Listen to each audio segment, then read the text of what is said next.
I am really excited to share some behavior analysis in action. I'm going to get a little sip of one of my favorite beverages. No sponsored, just enjoy it. Okay, so operational analysis of accountability-avoidant behavior. I want to present a case study for you today. That case study uses a hypothetical situation, for political behavior to illustrate functional analysis of behavior to complex socially mediated situations. The goal is to rigorously apply behavioral principles to understanding maintaining variables for high-stakes operant classes. So this case study is going to be talking about a senior political figure, we'll call him Politician A, who is facing escalating legal and public scrutiny over past alleged indiscretions. These actions reportedly also involve several key supporters and donors. Investigative bodies and courts have become involved and issued orders for transparency around certain files that have a lot of information that looks poorly on those individuals that were mentioned. We're going to go ahead and look at some antecedents and context. So first, we're going to look at our motivating operations. Firstly, abolishing operation. So it looks like we have some waning public poll numbers and critical media coverage that may abolish the reinforcement value of conventional apology and cooperation, making these responses less likely. We also have some establishing operations, so that's the other side of the MOs, highly publicized hearings, documents, deadlines, establishing the threat of accountability. So this is looking like loss of power, legal penalties, prison time, perhaps donor flight from this hypothetical politician and or his party. And these have a potent aversive stimuli, making escape avoidance behaviors more probable. Let's look at our relevant history here. So our Politician A has a learning history where confrontational denial and rallying of his political base have effectively managed past behavioral scandals, i.e. escape and access behaviors have been reinforced. So now that we've looked at that, let's go ahead and look at our operational definition for the target behavior. So I've defined the target behavior as accountability avoidance behavior. And the operational definition is any observable verbal or official action that, one, occurs following a formal or public demand for transparency or accountability for past actions. Remember those files, folks, those files in this hypothetical situation. And two, functions to redirect institutional, media, or public focus away from that specific demand. So let's look at some topographical examples of this. Verbal discrediting. So this is publicly labeling the allegations, investigations, or news coverage as a hoax, as a witch hunt, or as fake news, or a distraction from real issues without engaging in specific evidence. We have some non-compliance with accountability mechanisms. This is failing to comply with court orders, laws, lawful subpoenas, or institutional transparency requests or requirements, e.g. missing deadlines, filing appeals deemed frivolous by legal experts, claiming undue privilege, perhaps doing a lot of redaction where it specifically is against what the requirements are. And then, of course, we have our counter scheduling. So this is where we're announcing, promoting, or enacting major new policy initiatives, military actions, or culturally divisive executive actions that are unrelated to the core allegation, but are highly salient for Politician A's base and media. So those are some of our examples of what that would look like topographically. And I like adding in non-examples because it's really good at being able to present for case studies especially, a counterpoint to this. And so some non-examples might be holding a press conference to directly address and refute allegations with evidence, right? That would be a potential non-example. Fully complying with the laws and court orders by the deadlines required. So not changing the goalpost or moving things around.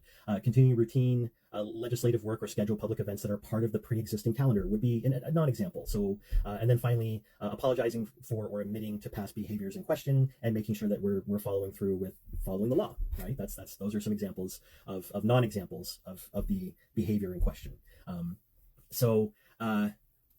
We're looking at our discriminative stimulus. So our discriminative stimulus in this case is a direct high-profile accountability demand. In this case, the hypothetical, it would be a law that was passed requiring the release of some certain files, right? So it could be some other examples too. For example, it could be like a court ruling ordering the release of documents. That could also be a potential example for our hypothetical. Our motivating operations have been previously established. So we've got a pretty strong establishing operation, and we have our intense wall-to-wall media coverage of this ruling and social and constitutional pressure to comply as more potent aversive stimuli, increasing the value of escape. And then, of course, in this hypothetical situation, the abolishing operation for Politician A would be simultaneously this media storm abolishes reinforcing value of appearing presidential or cooperative to the general public in the short term, as the narrative is already negative. So that's our hypotheticals, right? So now we're going into our ABCs, right? We have our SD, we've established our MOs and our antecedents. Let's go ahead and go into like that. The topography-wise behavior, our observable, measurable behavior, we have that counter-scheduling combined with verbal discrediting.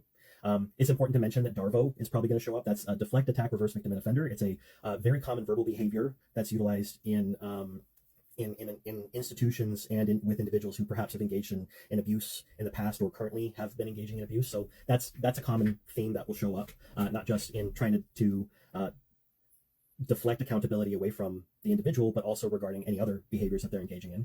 But we're going back to that behavior. So topography, that's our counter scheduling. Specific instances could be examples like within 24 hours of a court ruling, politician A holds a rally, and at the rally they one call for the court order as call the court order or the other thing in question a partisan hoax, and two announce a sweeping new executive order on a hot button national issue. So that's our verbal discrediting combined with a counter schedule. Perhaps some other examples might be engaging in some military actions that might possibly violate international law, or engaging in some police actions that are violating constitutional law. Those are some examples of how to avoid accountability and move it away from. So we have our accountability avoidance behavior going on there. So now we're moving into our consequence side of things. So socially mediated escape in the form of a negative reinforcement. So keep in mind, negative reinforcement means something is removed. So positive and negative in the context of reinforcement and punishment is something is added if it's positive and something is removed if it's negative. If it's positive reinforcement, that means that the consequence reinforces or increases or maintains the behavior in question. In this case, it's that accountability avoidance behavior. And if it's negative reinforcement, something is removed that increases or maintains the behavior in question. So we have socially mediated escape as a negative reinforcer. Immediate consequence, the news cycle and public discourse shifts. Headlines change from court or Congress ordered transparency for politician A to politician A announces major policy X, or rally crowd cheers for a new order, or outrage by citizens for police action that results in the death of a mother. Some examples, hypothetical examples like that. Socially mediated access is a positive reinforcer, so that's something that's added. So we have immediate consequence of rallying crowd responds to intense cheers, loyalty chants, right? That would be an example of the rally. Key donors and aligned media outlets publicly praise for strength and decisiveness shown. Perhaps there is some sort of fiscal advantage that comes from certain actions that are taking place. Perhaps there's people who are rallying around those police actions and being very loud and vocal about them, even though they're perhaps violating some federal or state or both laws, or international laws for that matter. And of course, fundraising platforms might see a spike in donations. There might be some changes in the stock market that would directly impact politician A if they're heavily invested in resources, and perhaps maybe even gain access to some resources as well.